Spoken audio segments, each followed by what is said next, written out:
আমার বাবার আমার বাবার ভিক্ষা দান করতেন, আমার বাবার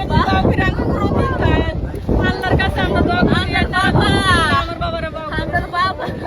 আমার বাবার বয়স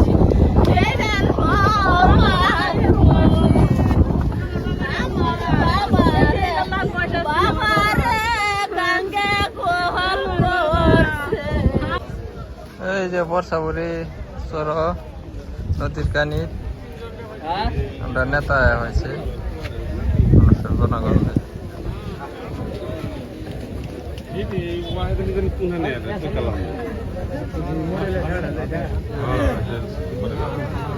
চলো